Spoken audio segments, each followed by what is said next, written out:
us. We got so much more to talk about. Enjoy.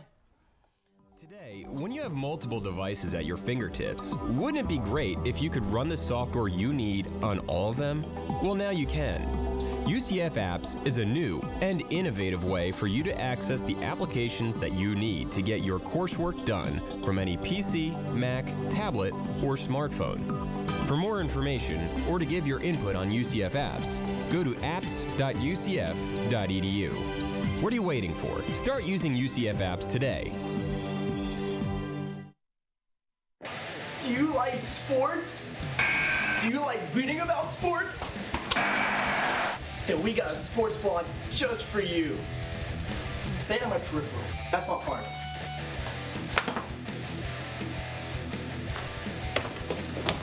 Hitting the field. The first student-run sports blog. For sports fans. By sports fans. See, it's all about the product shot. Where do you want me to stand? Don't talk though. I want them to see the hole. Hitting the field. We cover football. We cover basketball. And so much more. He's out. By sports reporters and Meech. What up? Watch the show and read the sports blog. Hitting the field.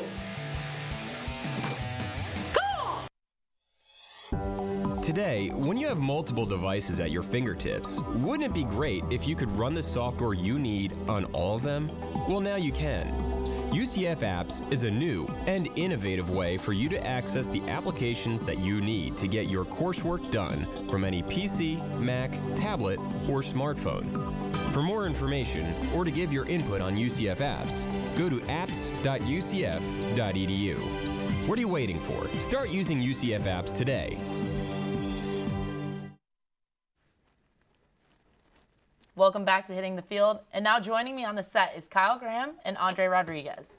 Boys, whether it was the Patriots losing to the Lions or the Browns defeating the Jets for their first win in 2 years, there were a lot of surprising results from 3 of the NFL. The any given Sunday phrase just became that much more validated.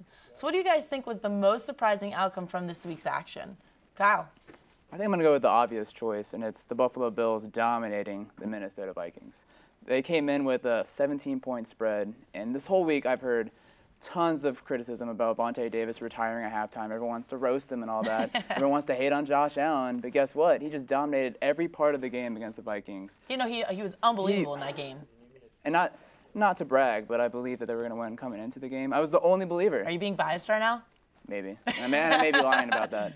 But here's a stat for you. Since Vontae Davis retired at halftime, the Bills have outscored their opponents 41-9. So not a bad stat to be with. This is your fault, Vontae. Thank you. I will admit that I did read the Bills possessed the ball for over 35 minutes in that game, which is absolutely insane. Andre, what do you got to say about? Well, one point on Kyle. Historically, teams actually have done better once Vontae Davis has left. This is coming from a Dolphins fan, so just write that down.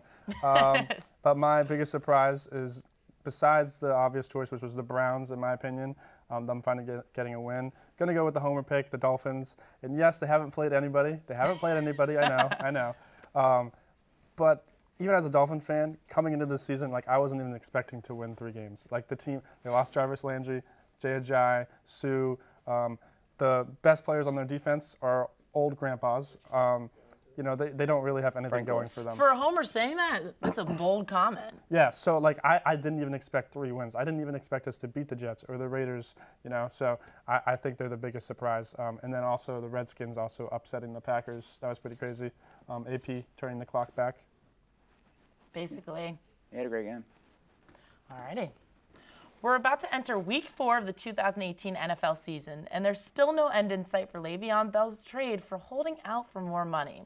With the Steelers now relying on James Conner and the team now listening to trade offers for the inactive running back star, what do you think is the best outcome for Bell and the Steelers? Is he better off being traded for or signed for a ridiculous amount of money or kept on the team? Andre?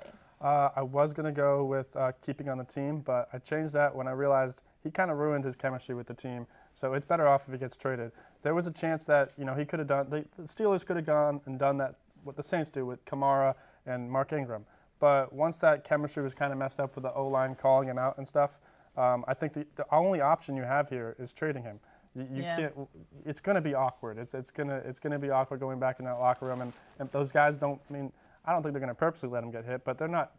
That chemistry's gone. So the best option is trading him, and now do it early before he starts ruining more of his. Get it over with. Yeah, do it early before he starts ruining more of his reputation as a teammate. You know, because teams are going to look at that and be like, oh, we don't want that drama. So you got to get it done early. Save yourself before it's too late. Kyle, what do you feel on that? Actually, I agree with Andre 100%. They should have paid him in the beginning of the season, and since they ruined their relationship, they might as well just trade him. What has it been like 9 months since he's played or something like that?